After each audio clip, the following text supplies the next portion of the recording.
सदगुरुदेव भगवान की जय हो। श्री सीताराम सरकार की जय हो। विदुर नीति चौथा अध्याय। विदुर जी कहते हैं, इस विषय में दत्तात्रेय और साध्य देवताओं के संवाद रूप इस प्राचीन इतिहास का उदाहरण दिया करते हैं। यह मेरा भी सुना हुआ है। प्राचीन काल की बात है। उत्तम व्रत वाले महाबुद्धिमान महर्षि दत्तात्रेय जी हंस रूप से विचर रहे थे। उस समय साध्य देवताओं ने उनसे पूछा। साध्य बोले, महर्षि, हम सब लोग साध्य देवता हैं। आपको केवल देखकर हम आपके विषय में कुछ अनुमान नहीं कर सकते। हमें तो आप शास्त्र ज्ञान से युक्त, धीर एवं बुद्धिमान जान पड़ते हैं। अतः हम लोगों को विद्वतापूर्ण अपनी उदारवाणी सुनाने की कृपा करें।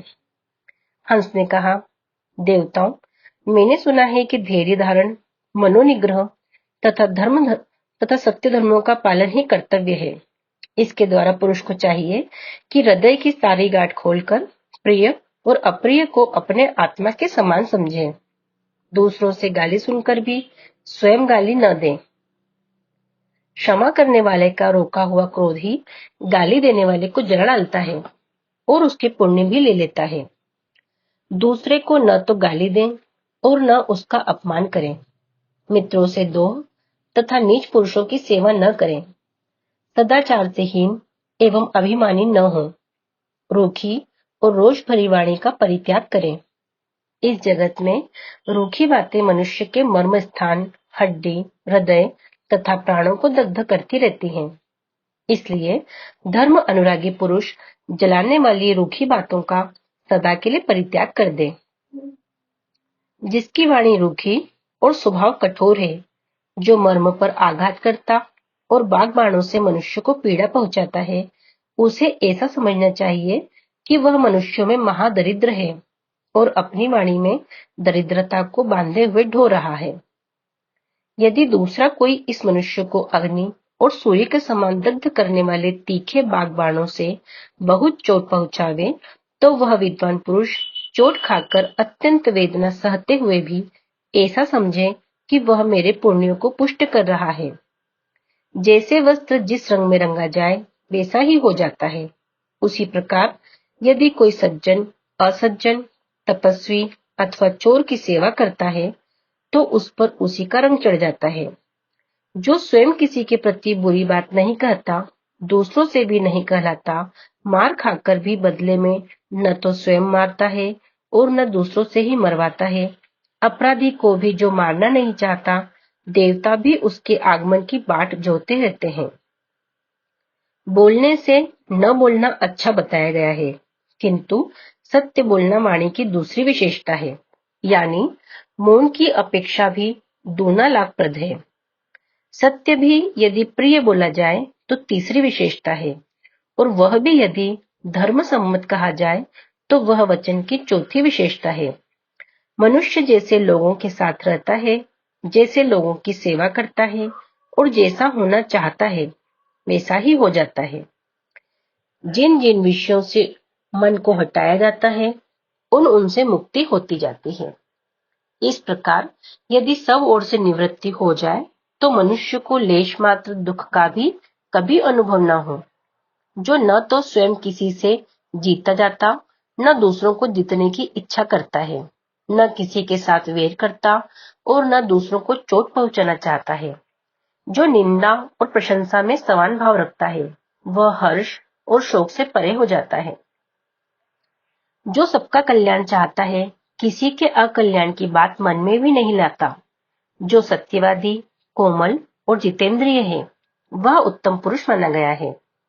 जो झूठी सांत्वना नहीं देता, देने की प्रतिज्ञा करके दे ही डालता है। दूसरों के दोषों को जानता है, वह मध्यम श्रेणी का पुरुष है। देखिए, दुशासन गंधर्वों द्वारा पीटा गया, अस्त्र शस्त्रों से विदीर्ण किया गया। उस समय पांडवों ने उसकी रक्षा की, तो भी वह कृतघ्न क्रोध के वशीभूत हो पांडवों की बुराई से मुंह नहीं मोड़ता। वह दुरात्मा किसी का भी मित्र नहीं है। ऐसी चित्तवृत्ति अधम पुरुषों की हुआ करती है। जो अपने विषय में संदेह होने के कारण दूसरों से भी कल्याण होने का विश्वास नहीं करता, मित्रों को भी दूर रखता है, अवश्य ही वह अधम पुरुष है। जो अपनी उन्नति चाहता है वह उत्तम पुरुषों की ही सेवा करे। समय आ पड़ने पर मध्यम पुरुषों की भी सेवा कर ले, परंतु अधम पुरुषों की सेवा कदापि न करे। मनुष्य दुष्ट पुरुषों के बल से, निरंतर के उद्योग से, बुद्धि से तथा पुरुषार्थ से धन भले ही प्राप्त कर ले, परंतु इससे उसे उत्तम कुलीन पुरुषों के सम्मान और सदाचार को वह कदापि नहीं प्राप्त कर सकता। धृतराष्ट्र ने कहा, विदुर, धर्म और अर्थ के नित्य ज्ञाता एवं बहुश्रुत देवता भी उत्तम कुल में उत्पन्न पुरुषों की इच्छा करते हैं। इसलिए मैं तुमसे यह प्रश्न करता हूँ कि उत्तम कुल कौन है?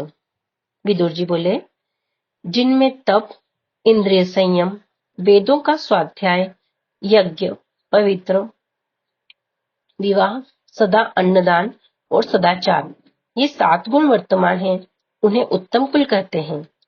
जिनका सदाचार शिथिल नहीं होता, जो अपने दोषों से माता पिता को कष्ट नहीं पहुंचाते, प्रसन्न चित्त से धर्म का आचरण करते हैं तथा असत्य का परित्याग कर अपने कुल की विशेष कीर्ति चाहते हैं, उन्हीं का कुल उत्तम है। यज्ञ न होने से, निंदित कुल में विवाह करने से, वेद का त्याग और धर्म का उल्लंघन करने से उत्तम कुल भी अधम हो जाते हैं। देवताओं के धन का नाश, ब्राह्मण के धन का अपहरण और ब्राह्मणों की मर्यादा का उल्लंघन करने से उत्तम कुल भी अधम हो जाते हैं। भारत ब्राह्मणों के अनादर और निंदा से तथा धरोहर रखी हुई वस्तु को छिपा लेने से अच्छे कुल भी निंदनीय हो जाते हैं। गौओं, मनुष्यों और धन से संपन्न होकर भी जो कुल सदाचार से हीन है, वे अच्छे कुलों की गणना में नहीं आ सकते। थोड़े धन वाले कुल भी यदि सदाचार से संपन्न हैं, तो वे अच्छे कुलों की गणना में आ जाते हैं और महान यश प्राप्त करते हैं। सदाचार की रक्षा यत्न पूर्वक करनी चाहिए। धन तो आता जाता रहता है। धन क्षीण हो जाने पर भी सदाचारी मनुष्य क्षीण नहीं माना जाता, किंतु जो सदाचार से भ्रष्ट हो गया, उसे तो नष्ट ही समझना चाहिए। जो कुल सदाचार से हीन ही है, वे गौओं, पशुओं, घोड़ों तथा हरी भरी खेती से संपन्न होने पर भी उन्नति नहीं कर पाते। हमारे कुल में कोई वेर करने वाला न हो, दूसरों के धन का अपहरण करने वाला राजा अथवा मंत्री न हो और मित्रद्रोही, कपटी और असत्यवादी न हो। इसी प्रकार माता पिता, देवता एवं अतिथियों को भोजन कराने से पहले भोजन करने वाला भी न हो। हम लोगों में से जो ब्राह्मणों की हत्या करे, ब्राह्मणों के साथ द्वेष करे तथा पितरों को पिंडदान एवं तर्पण न करे, वह हमारी सभा में न जाए। तृण का आसन, पृथ्वी, जल और चौथी मीठी वाणी, सज्जनों के घर में इन 4 चीजों की कमी कभी नहीं होती। राजन, पुण्य कम करने वाले धर्मात्मा पुरुषों के यहाँ ये तृण आदि वस्तुएं बड़ी श्रद्धा के साथ सत्कार के लिए उपस्थित की जाती हैं। नपर, छोटा सा भी रथ भार ढो सकता है, किंतु दूसरे काठ बड़े बड़े होने पर भी ऐसा नहीं कर सकते। इसी प्रकार उत्तम कुल में उत्पन्न उत्साही पुरुष भार सह सकते हैं, दूसरे मनुष्य वैसे नहीं होते। जिसके कोप से भयभीत होना पड़े तथा शंकित होकर जिसकी सेवा की जाए, वह मित्र नहीं है। मित्र तो वही है जिस पर पिता की भांति विश्वास किया जा सके, दूसरे तो संगी मात्र है। पहले से कोई संबंध न होने पर भी जो मित्रता का बर्ताव करे, वही बंधु, वही मित्र, वही सहारा और वही आश्रय है। जिसका चित्त चंचल है, जो वृद्धों की सेवा नहीं करता, उस अनिश्चित मति पुरुष के लिए मित्रों का संग्रह स्थायी नहीं होता। जैसे हंस सूखे सरोवर के आसपास ही मंडरा कर रह जाते हैं, भीतर नहीं प्रवेश करते, उसी प्रकार जिसका चित्त चंचल है, जो अज्ञानी और इंद्रियों का गुलाम है, उसे अर्थ की प्राप्ति नहीं होती। दुष्ट पुरुषों का स्वभाव मेघ के समान चंचल होता है। वे सहसा क्रोध कर बैठते हैं और अकारण ही प्रसन्न हो जाते हैं। जो मित्रों से सत्कार पाकर और उनकी सहायता से कृत कार्य होकर भी उनके नहीं होते, ऐसे कृतघ्नों के मरने पर उनका मांस भोजी जंतु भी नहीं खाते। धन हो या न हो, मित्रों का तो सत्कार करें ही। मित्रों से कुछ भी न मांगते हुए उनके सार असार की परीक्षा न करें। संताप से रूप संतुष्ट होता है, संताप से बल नष्ट होता है, संताप से ही ज्ञान नष्ट होता है और संताप से मनुष्य रोग को प्राप्त होता है। अभिष्ट वस्तु शोक करने से नहीं मिलती, उससे तो केवल शरीर को कष्ट होता है और शत्रु प्रसन्न होते हैं। इसलिए आप मन में शोक न करें। मनुष्य बार बार मरता और जन्म लेता है, बार बार हानि उठाता और बढ़ता है, बार बार स्वयं दूसरे से याचना करता है और दूसरे उससे याचना करते हैं, तथा बारंबार वह दूसरों के लिए शोक करता है और दूसरे उसके लिए शोक करते हैं। सुख दुख, उत्पत्ति विनाश, लाभ हानि और जीवन मरण, ये बारी बारी से प्राप्त होते रहते हैं। इसलिए धीर पुरुष को इनके लिए हर्ष और शोक नहीं करना चाहिए। ये 6 इंद्रियां बहुत ही चंचल है। इनमें से जो इंद्रिय जिस जिस विषय की ओर बढ़ती है, उससे बुद्धि उसी प्रकार क्षीण होती है, जैसे फूटे घड़े से पानी सदा चू जाता है। धृतराष्ट्र ने कहा, काठ में छिपी हुई आग के समान सूक्ष्म धर्म से बंधे हुए राजा युधिष्ठिर के साथ मैंने मिथ्या व्यवहार किया है, अतः वे युद्ध करके मेरे मूर्ख पुत्रों का नाश कर डालेंगे। महामते, यह सब कुछ सदा ही भय से उद्विग्न है। मेरा यह मन भी भय से उद्विग्न है।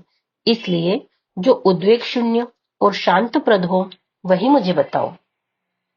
विदुर जी बोले, पाप शून्य नरेश, विद्या, तप, इंद्रिय निग्रह और लोभ त्याग के सिवा और कोई आपके लिए शांति का उपाय मैं नहीं देखता। बुद्धि से मनुष्य अपने भय को दूर करता है, तपस्या से महत् पद को प्राप्त करता है, गुरु शुश्रूषा से ज्ञान और योग से शांति पाता है। मोक्ष की इच्छा रखने वाले मनुष्य दान के पुण्य का आश्रय नहीं लेते, वेद के पुण्य का भी आश्रय नहीं लेते, किंतु निष्काम भाव से राग द्वेष से रहित इस लोक में विचरते रहते हैं। सम्यक अध्ययन, न्यायोचित युद्ध, पुण्य कर्म और अच्छी तरह की हुई तपस्या के अंत में सुख की वृद्धि होती है। राजन, आपस में फूट रखने वाले लोग अच्छे बिछौनों से युक्त पलंग पाकर भी कभी सुख की नींद नहीं सो पाते। उन्हें स्त्रियों के पास रहकर तथा बंदी जनों के द्वारा की हुई स्तुति सुनकर भी प्रसन्नता नहीं होती।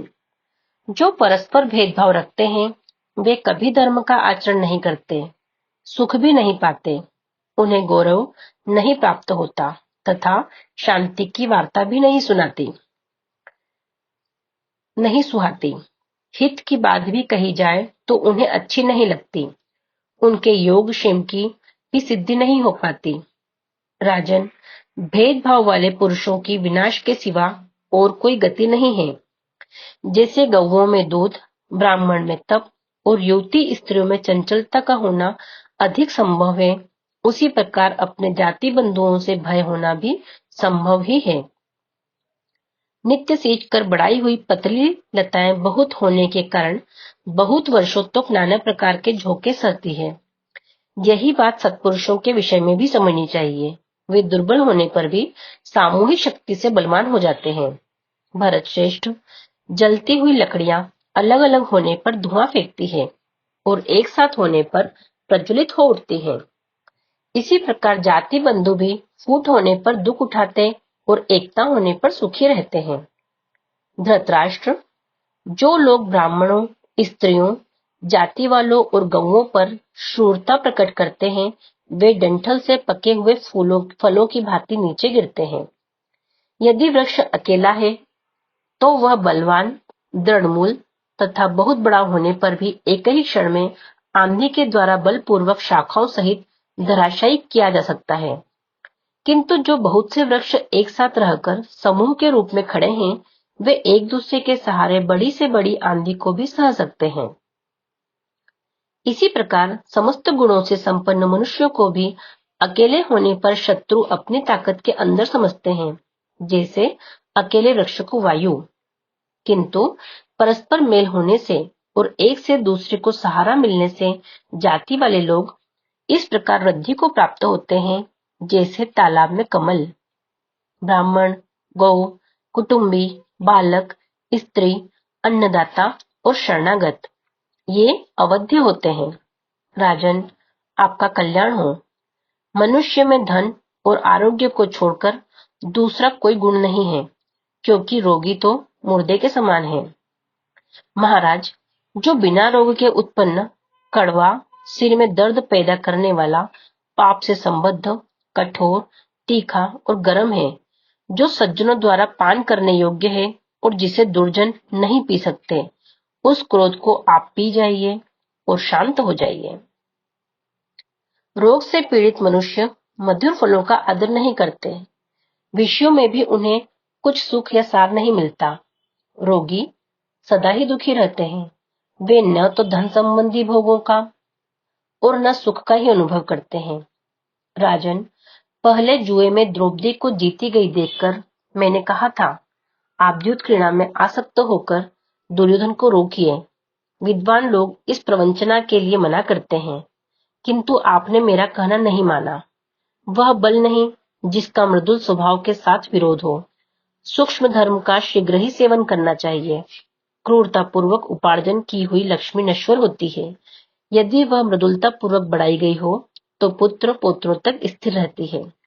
राजन, आपके पुत्र पांडवों की रक्षा करें और पांडु के पुत्र आपके पुत्रों की रक्षा करें। सभी कौरव एक दूसरे के शत्रु को शत्रु और मित्र को मित्र समझें।